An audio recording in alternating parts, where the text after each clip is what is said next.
ఆయన ఆకారమందు మనుష్యుడిగా కనబడి మరణము పొందినంతగా, అనగా శిలువ మరణము పొందినంతగా తన్ను తాను తగ్గించుకునెను అని ఫిలిప్పీయులకు రాసిన పత్రిక 2వ అధ్యాయము 8వ వచనంలో మనకు తెలియచేయబడుతూ ఉంది.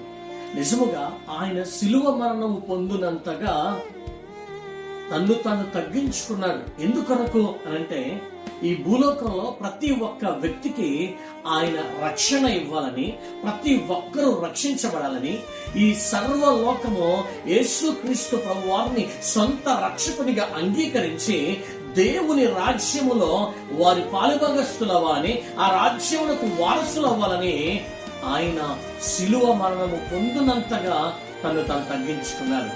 ఎవరైతే యేసుక్రీస్తు ప్రభువారిని మనం కలిగి ఉన్నామో, ఈ లోకంలో మనము కూడా మనం తగ్గించుకోవాలి. ఎంతంటే ఎదుటి వారు మనల్ని చూసి, మన జీవితాన్ని చూసి వారు మారేంతగా, వారి జీవితాన్ని మార్చుకునేంతగా మనము తగ్గించుకుని బ్రతకాలి.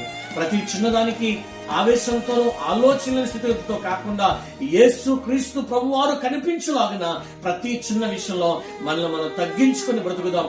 అట్టి కృప దేవుడు మనందరికీ అనుగ్రహించును గాక. ఆమేన్.